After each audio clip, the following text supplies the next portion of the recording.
আসসালামু আলাইকুম। Hello viewers, কেমন আছেন আপনারা? বিএনবিসির ধারাবাহিক পর্বে আপনাদের সকলকে জানাচ্ছি আন্তরিক শুভেচ্ছা অভিনন্দন। আজকে এই ধারাবাহিক পার্টের দ্বিতীয় ক্লাস। এই ক্লাসে আপনারা জানতে পারবেন ভলিউম 1 সম্পর্কে। ভলিউম 1-এ পার্ট 1 থেকে পার্ট 5 পর্যন্ত আছে। আমরা আজকে পার্ট 1 থেকে পার্ট 5 পর্যন্ত আলোচনা করব। কোন কোন পার্টে কি কি আছে এই বিষয়গুলো আমরা একটু ইন ডিটেলসে দেখব। তাহলে আমরা যদি পার্ট 1-এ যাই, পার্ট 1-এ আমরা দেখতে পাচ্ছি স্কোপ অ্যান্ড ডেফিনেশন। এটা হচ্ছে লক্ষ্য এবং উদ্দেশ্য, মানে এই যে বাংলাদেশ ন্যাশনাল বিল্ডিং কোড এর লক্ষ্য কী এবং এর উদ্দেশ্য কী এই বিষয় সম্পর্কে আমরা জানতে পারবো হচ্ছে পার্ট 1-এ। এবং ডেফিনেশনটা হচ্ছে আমরা যদি একটু নিচে গিয়ে দেখি, এই যে ডেফিনেশন, এখানে অ্যাপ্লিকেন্ট, অ্যাপ্রুভড, তারপরে বেসমেন্ট, বিল্ডিং, এইগুলোর যে মূল সংজ্ঞা আর কি, এই সংজ্ঞাগুলো সম্পর্কে আমরা জানতে পারবো। আমরা এই প্রতিটা পার্টে আবার আলাদা আলাদা চ্যাপ্টার আছে। এখানে পার্ট 1-এর চ্যাপ্টার 2। ওকে, তাহলে আমরা যদি এখান থেকে দেখি, শুরুতেই পার্ট 1-এর 3টা চ্যাপ্টারের অন্তর্ভুক্ত স্কোপ অ্যান্ড ডেফিনেশন। এই 3টা চ্যাপ্টার, এই চ্যাপ্টারগুলো নিয়ে আমরা পরবর্তীতে ইনশাল্লাহ ভিডিও করব। সেই ভিডিওতে আপনারা প্রতিটা পার্টের যে চ্যাপ্টারগুলো থাকে সেই চ্যাপ্টারের ইন ডিটেলস জানতে পারবেন।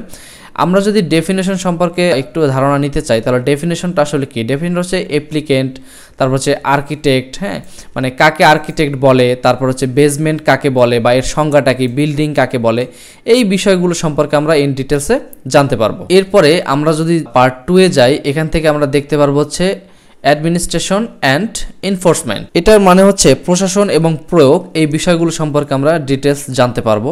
আমরা যদি একটু এক্সক্রল করে নিচে যাই, এই পার্ট 2-এর আবার কিছু চ্যাপ্টার আছে। সেই চ্যাপ্টারগুলো আমরা যদি দেখি, চ্যাপ্টার 1, চ্যাপ্টার 2 অ্যান্ড চ্যাপ্টার 3, এবং আমরা নিচে কিছু অ্যাপেন্ডিক্স দেখতে পাবো। এখানে 1টা 2টা 3 4 5 6টা অ্যাপেন্ডিক্স আছে। এখানে আমরা জানতে পারবো হচ্ছে রাজুক, আরবিএ এবং পৌরসভা, এই অথরিটিগুলো কিভাবে কাজ করে থাকে এবং আপনারা কিভাবে অ্যাপ্লিকেশন করবেন, কতদিনের মধ্যে আপনাকে অ্যাপ্রুভাল দিবে বা কতদিনের মধ্যে ডিনাই করে দিবে, এই বিষয়গুলো, এই ডিটেলসগুলো আপনারা এই পার্ট 2-এর মধ্যে জানতে পারবেন। এবং এই যে নিচে অ্যাপেন্ডিক্সগুলো দেওয়া আছে, এই অ্যাপেন্ডিক্স 6টার মধ্যে আপনারা কিভাবে অ্যাপ্লিকেশন করবেন, এই প্রসিডিউরগুলো আপনারা এই অ্যাপেন্ডিক্সের মাধ্যমে জানতে পারবেন। এরপরে যদি আমরা পার্ট 3-তে যাই, এখানে থাকে হচ্ছে general building requirements, control and regulation. এখানে আমরা দেখতে পাবো হচ্ছে, এখানে দেখি আমরা কয়টা চ্যাপ্টার আছে, চ্যাপ্টার 1, চ্যাপ্টার 2, চ্যাপ্টার 3, চ্যাপ্টার 4, এবং নিচে কিছু অ্যাপেন্ডিক্স আছে। এই পার্ট 3-তে আমরা জানতে পারবো হচ্ছে এই যে ল্যান্ডস্কেপিং, তারপর হচ্ছে সেটব্যাক, এই বিষয়গুলো সম্পর্কে আমরা ইন ডিটেলসে ধারণা এখান থেকে নিতে পারবো। প্লট সাইট সম্পর্কে জানতে পারবো এবং কতটুকু সেটব্যাক, কতটুকু ছাড়তে হবে, এবং এখানে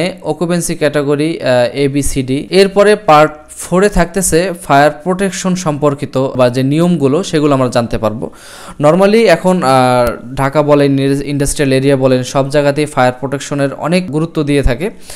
এই ফায়ার প্রোটেকশনের, আমরা ফায়ার প্রোটেকশনে যে কী কাজ হয়ে থাকে, যেমন ডিটেকশন সিস্টেম, প্রোটেকশন সিস্টেম, হাইডেন সিস্টেম, যে কততলা বিল্ডিংয়ের জন্য কি কি নিয়ম আপনাকে ফলো করতে হবে, এই ইন ডিটেলস আপনারা এই ফায়ারের এই চ্যাপ্টারগুলো থেকে জানতে পারবেন। এরপরে আমরা যদি পার্ট 5-এ যাই, বিল্ডিং ম্যাটেরিয়ালস। এই বিল্ডিং ম্যাটেরিয়ালস হচ্ছে আমরা বিল্ডিংয়ে কাজের ক্ষেত্রে যেসব ম্যাটেরিয়ালসগুলো ব্যবহার করি, সেই ম্যাটেরিয়ালস সম্পর্কে আমরা ইন ডিটেলসে জানতে পারবো। এখানে আমরা যদি দেখি কয়টা চ্যাপ্টার আছে, চ্যাপ্টার 1, চ্যাপ্টার 2, এখানে শুধু 2টা চ্যাপ্টারই আছে, চ্যাপ্টার 1 এবং চ্যাপ্টার 2। এখানে জানতে পারবো হচ্ছে সিমেন্ট, কনক্রিট, তারপর হচ্ছে ব্যাম্বো, টাইলস, প্লাস্টিক, আমাদের বিল্ডিং ম্যাটেরিয়ালসে যা প্রয়োজন হয় সবকিছু আমরা এখান থেকে, এই যে বিল্ডিং ম্যাটেরিয়ালস, এটার এই বিল্ডিং ম্যাটেরিয়ালস থেকে আমরা সকল ম্যাটেরিয়াল সম্পর্কে এখান থেকে ধারণা পাবো। তাহলে আমরা হচ্ছে পার্ট 1, পার্ট 2, পার্ট 3, পার্ট 4, 5 মানে ভলিউম 1 নিয়ে একটু আলোচনা করলাম। এর পরের পর্বে আমরা পার্ট 6 নিয়ে আলোচনা করব এবং তার পরবর্তী পর্বগুলোতে পার্ট 7, 8, 9 এবং 10। এবং এই ধারাবাহিক ক্লাসগুলো শেষ হওয়ার পরে আপনারা জানতে পারবেন এই যে পার্ট 1-এর যে চ্যাপ্টারগুলো থাকে, এই চ্যাপ্টারগুলোর ইন ডিটেলস। ঠিক আছে, ভালো থাকবেন। আজকের মতো এই পর্যন্ত। আসসালামু আলাইকুম রহমতুল্লাহ।